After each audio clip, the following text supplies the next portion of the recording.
Hello and welcome back to 365 Days with mxmtoon. I'm Maia, a singer, songwriter, videomaker, Oakland native, and I'm great in an emergency.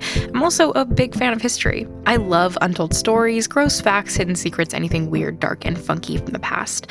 Each day, I'm going to share a few of my favorite deep cuts with you. So let's take a look at today's stories. It's 365 with mxmtoon.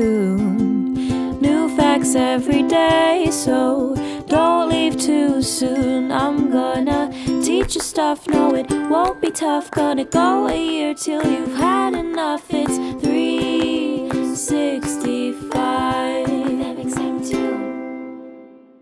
On this day in 1968, at&t established the very first 911 line in the United States in a town called Haleyville, Alabama. But the story really begins a couple of years earlier, when President Lyndon Johnson established something called the Commission on Law Enforcement and Administration of Justice. The 1960s were, to put it lightly, a turbulent decade, marked by protests around the Civil Rights Movement, the Vietnam War, and high-profile political assassinations, and Johnson wanted to get tough on crime. You've seen the movies. And in 1967, the commission delivered a list of more than 200 recommendations for how to achieve a safer and more just society, with the establishment of a national emergency number among them. The thought behind the national emergency number was simple and kind of brilliant. Crime could happen anywhere at any time, and everyone, rich or poor, man or woman, black or white, should have access to a free and centralized system where they could ask for help at a moment's notice, the thinking went. The idea for a national emergency number was pretty obvious in retrospect, and it wasn't even exactly new at the time. A 3-digit emergency number had already been in use in the United Kingdom for years, and the Canadian city of Winnipeg had become the first North American city to start using an emergency number way back in 1959.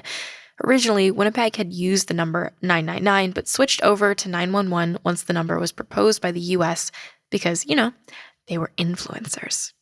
By 1968, at&t, which monopolized nearly all of the telephone connections in the US at the time, was ready to roll out the official national emergency hotline. So how do they decide on 911 as the number? At the time, most of the people were still using rotary phones, meaning the less distance your fingers had to travel in order to dial, the faster help could be sent your way. Plus, they needed a number that was easy to remember and hadn't been used as an area code yet. 911 was short, sweet, and available. But while at&t was busy making all of the big decisions, Bob Gallagher, the president of the Alabama Telephone Company, was sitting at his desk shaking his head. Bob couldn't understand why independent carriers had been left out of the planning process, and he told his boss that he had a plan to beat at&t at their own game. The Alabama Telephone Company got to work, and quickly, like in less than a week's time, established the nation's very first emergency line in Haleyville, Alabama, where employees had already been dispatched for a separate project. On February 16, 1968, a bright red phone that had been set up inside City Hall rang for the first time in a ceremonial call between Alabama Representative Tom Beeville and Alabama State House Speaker Rankin Fite. The first emergency call in American history had just been placed in Haleyville, a fact that still brings a sense of pride to the town's residents. As it should. The next time you're passing through, look for a sign on the side of the highway that reads, Haleyville, where 911 began. I mean, honestly, I can think of worse things to be famous for. Even with the emergency system up and running in Haleyville, it still took a lot of years for the system to be rolled out across the rest of the country. Not totally surprising, given how long it's taken to get anything done around here. Although the new system was, for the most part, working great wherever it was already up and running, there was still large sections of America that didn't have any access to it. By 1989, for example, there were at least 28 Chicago suburbs that still had no infrastructure in place for residents to make 911 calls. Yikes. Eventually, the rise of cell phones began to pose new problems. For starters, the original 911 system had been designed to communicate with landlines, and mobile devices didn't always have great connectivity. Landlines also automatically transmitted certain data to 911 dispatchers, including a caller's name and location, but cell phones didn't send the same data automatically. Today, the general public can access 911 services through virtually any communications device. Every year, 240 million calls go through the service. While the system still isn't perfect, we still aren't allowed to call 911 when we need a snack or have a splinter, for example, it's a solid indicator of a functioning society that's designed, at least in spirit, to help all of its people whenever they need it. But if you're in Europe, don't call 911. They have a number of their own, 112.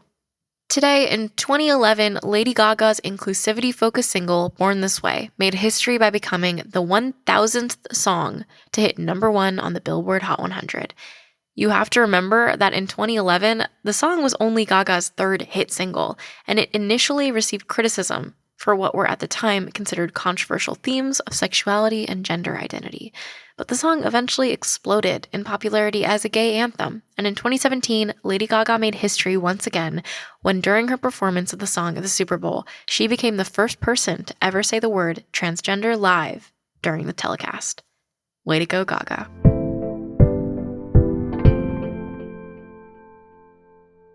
And now for today's final segment, I'm going to look in my photo archives to see what I was up to on a February 16th in my life. On February 16th, 2018, it looks like I was watching the Pyeongchang 2018 Olympics, the ice skating specifically, and it feels so weird that the Olympics are not happening this year. Actually, I'm not really sure what's going on, but I think, who was I watching?